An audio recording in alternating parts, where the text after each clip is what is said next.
Welcome back to my kitchen. My name is Father Sammie, and during COVID, someone suggested that people might be interested in coming into the kitchen and seeing the stuff that I do, so that's what we're doing. We're showing. I am no expert, I'm not a chef. I just like messing around with food. And so you're in the kitchen with Padre, and welcome.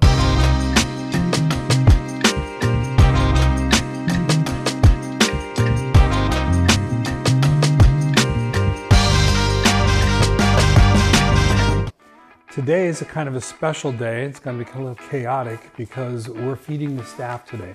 I'm not that familiar with Chinese food, so we've been experimenting. I think we have a pretty decent meal. So we're going to do some fried rice today, some chow mein, some orange chicken, some pepper steak, and possibly some General Chow chicken, a little spicy, okay? So let's get started. And I've done a lot of prep work ahead of time. Chinese food is complicated. I'm not going to try to pull the wool over your eyes, but if you break it into pieces, it's very manageable. So like I said, lots of chopping today of peppers and onions and making of the noodles and the rice. So you want to make your rice and your noodles ahead of time. So here what I have a package, and that's the other problem we're going to have today. I'm doing industrial cooking today. I'm going to try to translate that as I go on. So normally in your family, if you're serving 6 to 8 people, you need 2 cups of rice, and this is jasmine rice. And just follow the instructions on the back of the bag or the container. It'll tell you exactly how to prepare this. Now, the one thing I would suggest, whenever I make jasmine rice for anything, instead of water, I substitute water for coconut water.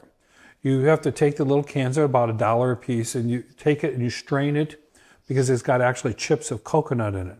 But that flavor of the coconut really enhances, you can smell it right now with this rice. So this rice, in order to make fried rice, you have to have it cold.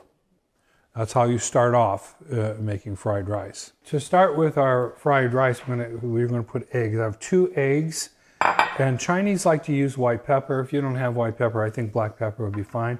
I put just a dash of white pepper in here and even less salt because the soy sauce, even though I'm using low sodium, has a lot of salt in it.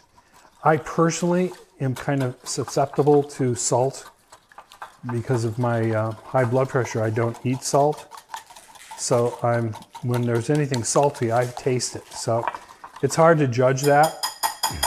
So we just scramble the eggs. It's very simple. Come on over here to the wok. So into the wok, I'm taking the scrambled eggs. We start that first. It's just like you normally do. I have about 2 tablespoons of avocado oil. You can use avocado oil or any kind of vegetable oil. Avocado oil, sesame oil, not sesame, but grapeseed oil. So we do that, and now, no big deal, there it is. We're going to take 2 cups. Now what I'm doing is I'm going to be doing individual portions because I found with industrial cooking, if you try to double recipes, it doesn't always work. So I'm just going to repeat this about 4 or 5 times to get the volume. So if you do exactly what I'm doing here, you'll know how to do this at home. So about 2 cups of rice. Actually, I'm going to put 3 cups of rice. And then I have got 3 tablespoons of soy sauce, about a teaspoon of sriracha sauce, just to give it a little bit of flavor. And I'm going to break this rice and egg together.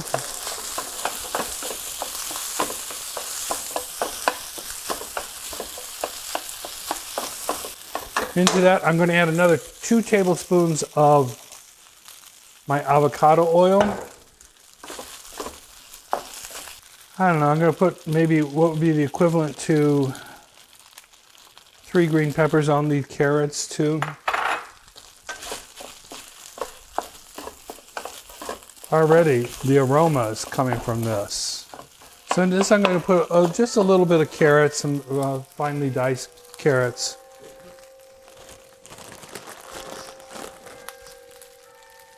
I'd say that's about a couple tablespoons. Actually, this recipe is kind of easy because it's like 2 tablespoons, 2 tablespoons, 2 tablespoons. I'm going to take the soy sauce. This is a soy sauce that's got about a teaspoon of sriracha. My staff tends to like things spicier, some of them, some not so much, but so I'm kind of compromising in the middle. If you want this spicier, then you can add more sriracha, okay? But here's the thing, if you put it in the middle, it's just going to pop up and burn. So you want to take your soy sauce, put it around the edge where the pan's not so hot, and then get in and work the soy sauce into the rice. Now what we're going to do is we're going to just keep repeating this single recipe until we have a big pan of fried rice, okay?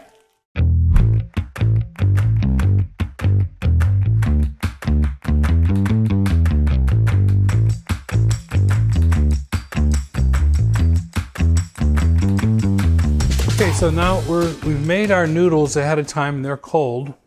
And again, that's the way it should be. And so I'm going to use sunflower oil. It really doesn't matter what kind of oil you use. You can use sunflower oil, avocado oil, peanut oil.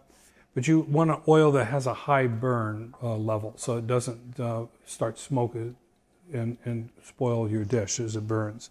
So this has got so that's about 2 tablespoons. And I'm going to rough this out because, again, I'm making these as individuals portions, and we're just combining it instead of trying to industrialize into several. So I'm going to consider this about 2 cups of onions, about 1 cup of celery. And we're just going to toss that around. There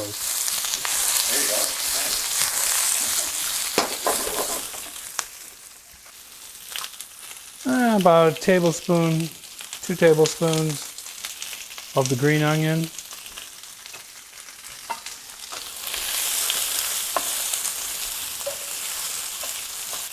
I don't know if there's any specific way you should do this. Now we got cabbage, that's about a cup of cabbage.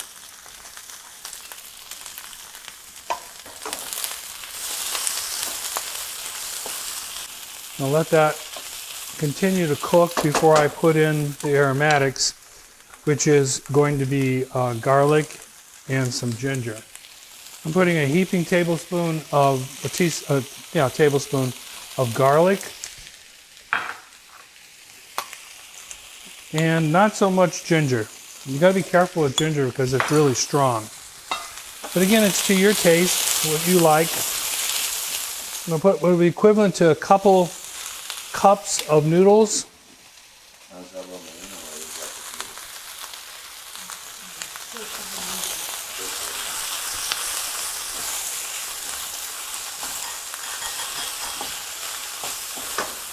Okay, now I'm going to add the sauce that we made up earlier. And you always want to stir this because the cornstarch settles at the bottom.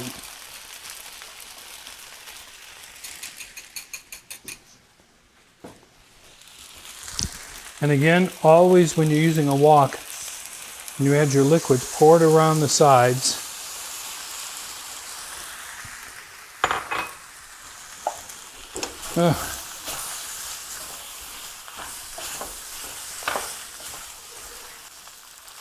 Basically, that's your chow mein.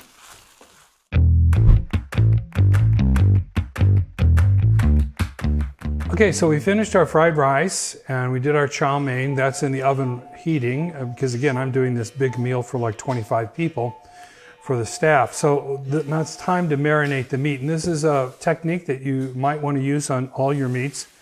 This is taking top sirloin. I've got about 10 pounds of top sirloin. Again, I'm doing for 25 people, so you wouldn't be doing this at home. But this is, I thinly sliced the meat, okay? And to the meat, I'm going to add 1/4 cup of water, 1/4 cup of white vinegar. You can use rice vinegar if you want. I'm running slow. And now this is cornstarch. Now cornstarch, if you're going to roast something or if you want your meat brown, did I say cornstarch? This is baking soda. I'm sorry, baking soda. Baking soda will help do that. In this case, it's going to help tenderize. You see it's foaming up. It reacts with the vinegar. I'm just going to take and I'm going to mix all this in here. Make it like a slurry. You want to come and see that on top, how that looks. So make sure everything is completely covered. And we're just going to let that sit for a half hour. And I know this seems counterproductive because one doesn't think of rinsing beef. But we're going to take this, I'm going to rinse it off, get all that off there before we fry it. And then we'll pat it dry.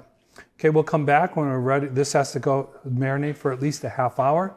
We'll come back when that's done and we'll start frying up our beef.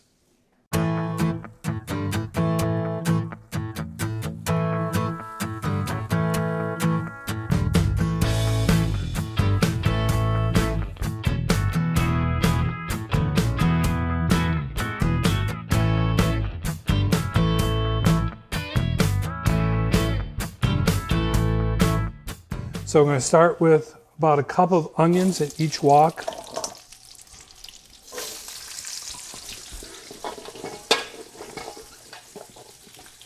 A little more than a cup of peppers. These are bell peppers, red, yellow, orange, and green peppers.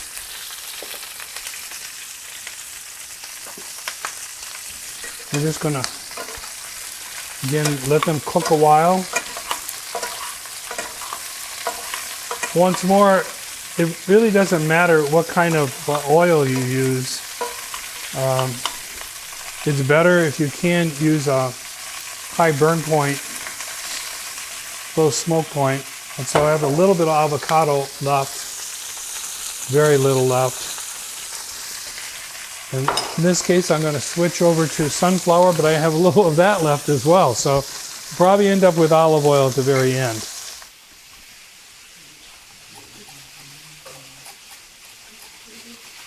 Okay, so I'm going to add my cornstarch to this mixture.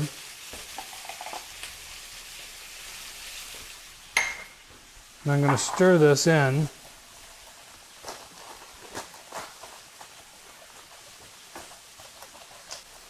Get ready to use that in a second. First, I'm going to put garlic and ginger.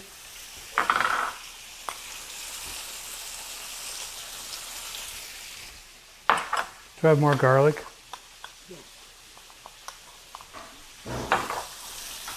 So about a tablespoon of each, maybe a little less of the ginger. I'm going to work that in there.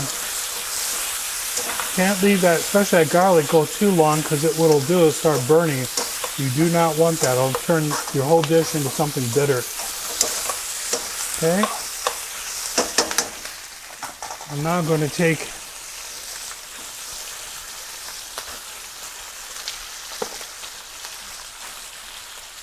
my meat.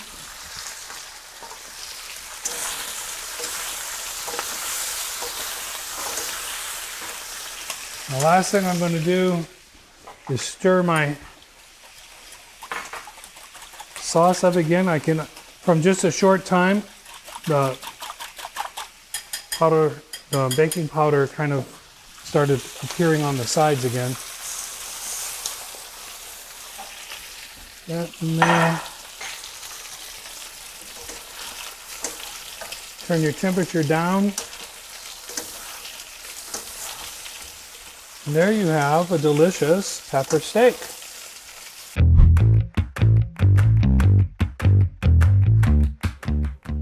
Okay, now we're back to do the orange chicken, and this is, there's so many different ways to do this, and I'm going to do this way because I found it the easiest. When I originally made this, I made it in a batter, and that was such a mess. So this seems to be the easiest way for me to do it. Hope it works for you. So I have, again, about 10 pounds of chicken. You're not going to use that much. So you're going to cut these things down to maybe a fourth of what I'm doing. But first thing, I'm just going to put salt, pepper. And I'm using regular pepper this time.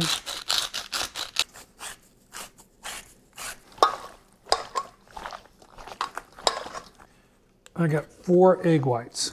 I'm going to take egg whites, mix that all up.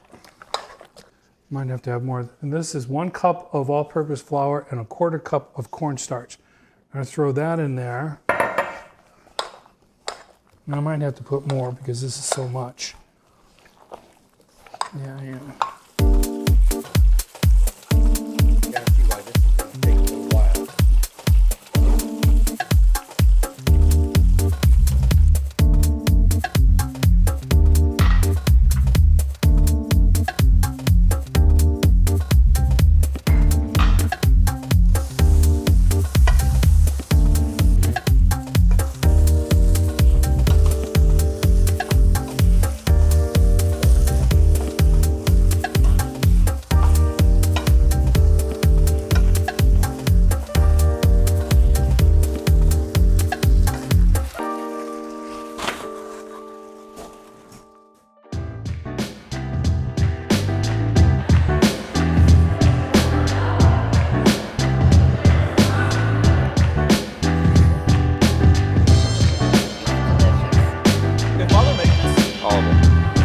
Tastes like authentic Chinese food. I'm like, What do we think, guys?